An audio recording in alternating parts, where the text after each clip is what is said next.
you have to make yourself uncomfortable to grow.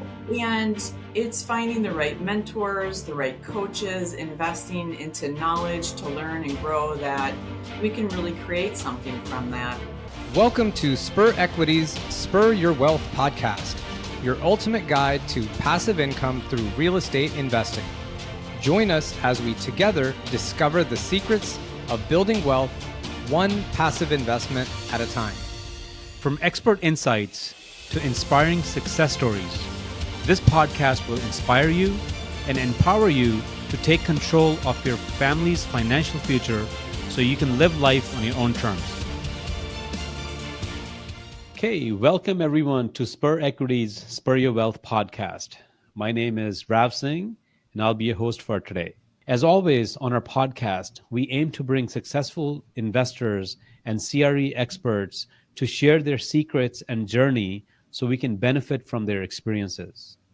On today's episode, we're excited to have Heather Ewing with us. Heather is the founder and CEO of Abstract Commercial Real Estate, a boutique CRE firm specializing in retail and restaurant leasing and sales, with an emphasis in mixed-use developments. Heather lives in Madison, and she's been living there for over 40 years. And when she's not speaking on the Madison market or speaking on Spur Equity's Spur Your Wealth podcast, you'll find her marathon training and sharing her Live Fully motto. Welcome, Heather. Thank you, Rob, for having me. It's a pleasure to be here.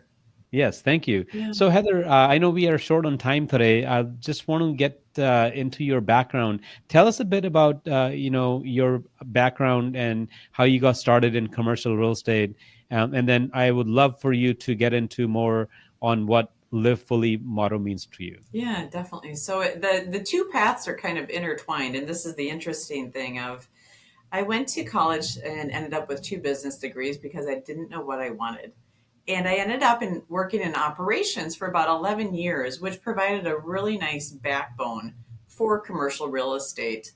I was working with capacity planning, overseas buys, toolings, later negotiations, and that really set a stage for being able to prioritize, negotiate, and really see a big picture and tactically break it down. And then in my early 20s, I had a life-altering car accident, something you would never want at the time, right? And as the years went, I saw the blessings in it. And what I always say is that tragedy and pain, it can either bury you or it gives you wings. And so for a while, I did feel buried, right? And over time, I felt like it was the bigger questions that I started asking that people typically ask in midlife that I was asking in my early 20s of who am I? What do I want? What is my purpose? What is life all about, right? So it's the big questions. And I started trying different areas because I always did kind of what was expected, right? The right thing. And you hear a lot about that now, but you didn't several years ago. And so with that, I started trying different arenas from oil painting, which I had always loved. I started a business in that, personal fitness. So I went through a series of different trials, and looking back, I would have done that differently. But at the same time, it laid the groundwork for really learning through contrast, which I think we all do. And as you know, in commercial real estate, you have to make yourself uncomfortable to grow. And it's finding the right mentors, the right coaches, investing into knowledge to learn and grow that we can really create something from that. So then in around 2010, I got into real estate just as an admin. I remember the time I'm like, I have 2 college degrees. Have I really lost it? But what it did is it allowed me to focus on my art business at the time. And I was introduced to this world of real estate. And I was like, interesting. It was residential. And I knew that, that didn't necessarily speak to my heart, but commercial. Now that's where I wanted to go. So I ended up meeting a broker. He introduced me to some other groups and he's like, have coffee and talk with them. So I just assumed I'd probably go into office, right? And I shudder to think about it. But I met a broker and he was like retail and restaurants. I was like, really? I'm like, I think I was born to shop and enjoy great meals. And I love relationships. Right. So it was this interesting path of kind of falling into it, but also looking into it. And Yeah. I've always said people sometimes will know exactly what they want, but for many, it's a winding path. You try one Hmm. thing, it leads to another. And so that's how I ended up in commercial real estate. And I worked in that for about 5 years, and then it came to a point of I started my own firm, kind of in the wild and crazy of 2020. Right. And I've always been a firm believer you always have a choice. You may not really be real excited about choices one or two, but then, well, what's choices three, four, and five? Right. Right? I've noticed myself and others in earlier years of it's very kind of yes or no thinking instead of what might be some of the other potentialities. So I founded and started Abstract in 2020, and I'm the sole founder, and I run and operate, and with that too of taking care of the day to day and brokering the deals. Right, Hmm. right. What a background! Wow, Yeah, yeah. it's so really, and I believe in that. Hmm. My just so you know, my background is graphic design. Oh, I love it. Yeah, it's I Yeah, went to school for that, yeah. and I'm in commercial real estate selling hotels. Right? I mean, wow, who would have thought I would be doing that? But I really believe that you can't live life in a box. Yes. You can't say Yes. this is who I am and that's it, Yep. right? Some people find their calling, and Right. other people like you and I Yeah. are just open-minded. We're Exactly. looking to see where life's going to lead us, and there's clues that life leaves you.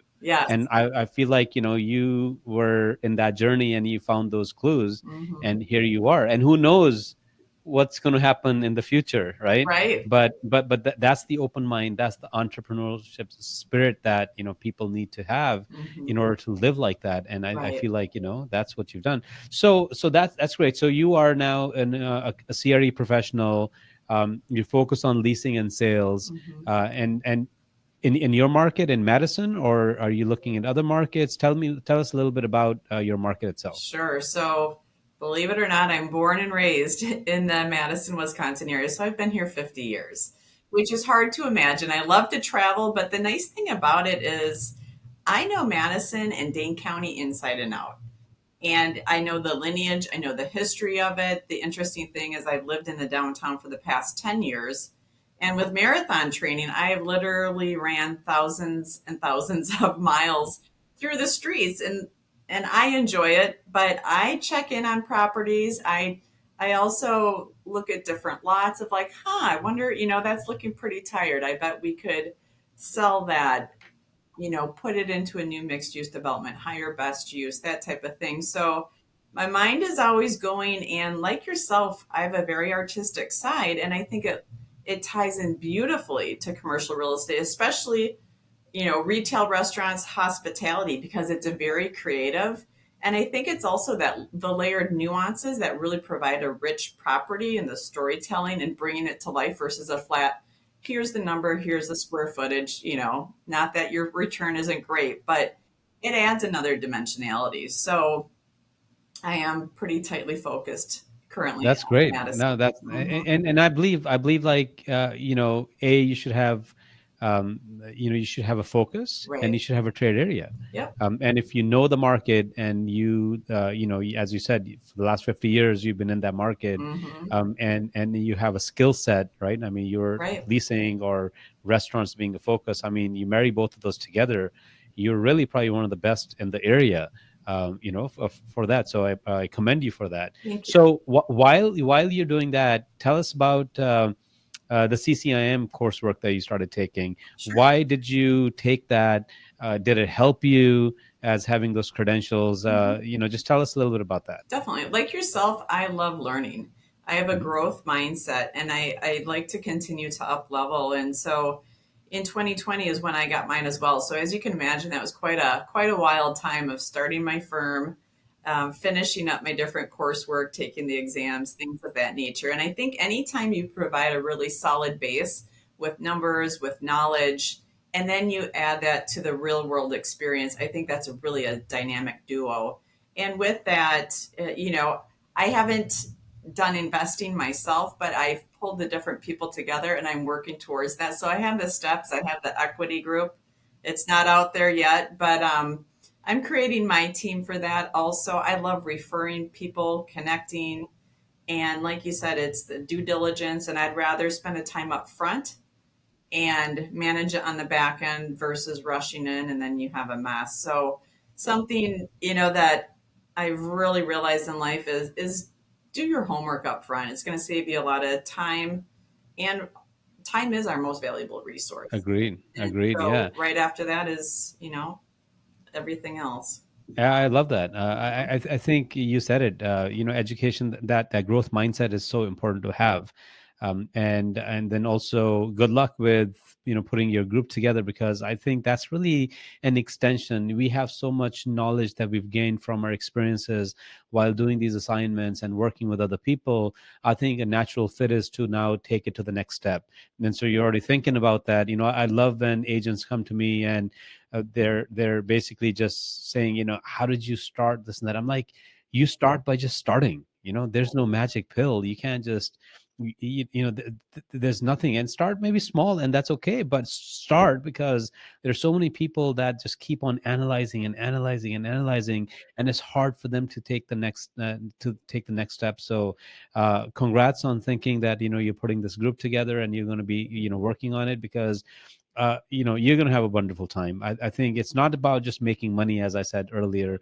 It's a money is an outcome. We all need that to do, even to do charity. We need to have money to do something good, but it's just the process of learning and contributing and finding new skill set. I think that's really where the beauty is. So Definitely.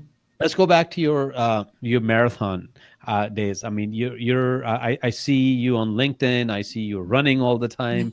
Tell us, how did that got started? I mean, why marathons? Why not Yeah. weightlifting? Yeah, no, it's true. So I've always been a pretty active person, but it's interesting. In the past, it was always a to do. And in 2015, when I got into the commercial sector fully, it was really to combat stress, right? We all get stressed out.